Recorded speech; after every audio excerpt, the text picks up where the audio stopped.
Assalamualaikum warahmatullahi wabarakatuh. Halo anak-anak, apa kabar hari ini? Semoga senantiasa sehat dan bahagia, amin. Sebelum pembelajaran, silakan siapkan alat tulis dan konsentrasi ya.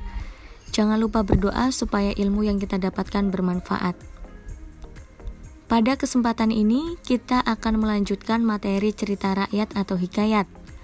Pada pertemuan sebelumnya, kita sudah membahas apa saja? Yaps, betul, pengertian, karakteristik, dan nilai-nilai yang terkandung dalam cerita rakyat atau hikayat. Dan hari ini kita akan membahas kaidah kebahasaan cerita rakyat atau hikayat.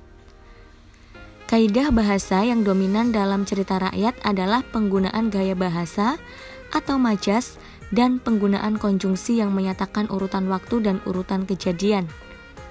Hikayat juga banyak menggunakan gaya bahasa untuk memperindah cerita yang disampaikan. Penggunaan majas dalam cerita pendek dan hikayat berfungsi untuk membuat cerita lebih menarik dibandingkan menggunakan bahasa yang bermakna lugas.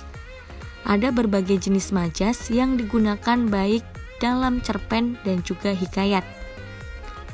Di antara majas yang sering digunakan dalam cerita pendek maupun hikayat adalah majas antonomasia, majas metafora, hiperbola, dan majas simile.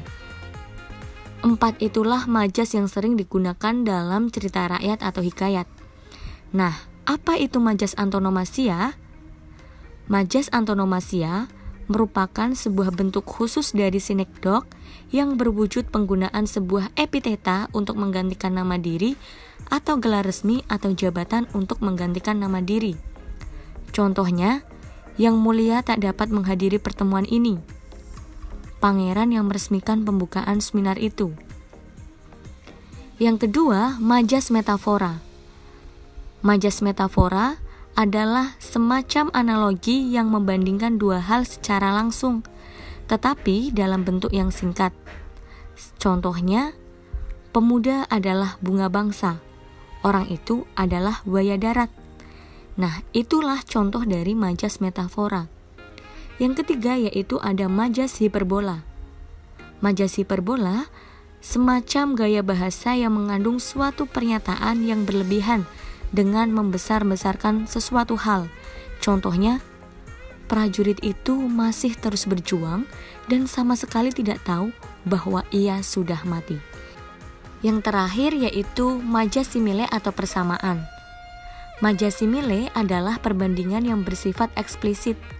Yang dimaksud dengan perbandingan yang bersifat eksplisit adalah bahwa ia langsung menyatakan sesuatu sama dengan hal lain.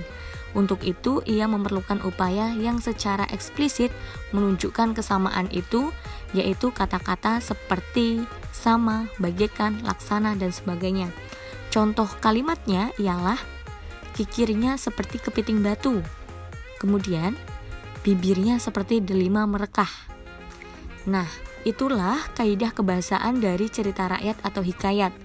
Ada 4 gaya bahasa atau 4 majas yang sering digunakan dalam cerita rakyat, yaitu tadi apa saja? Yaps, betul. Metafora, simile, hiperbola, dan antonomasia. Nah, itu tadi pembelajaran yang kita bahas hari ini. Semoga apa yang anak-anak pelajari menjadi ilmu yang bermanfaat. Amin, amin ya rabbal alamin. Sekian, terima kasih. Wassalamualaikum warahmatullahi wabarakatuh.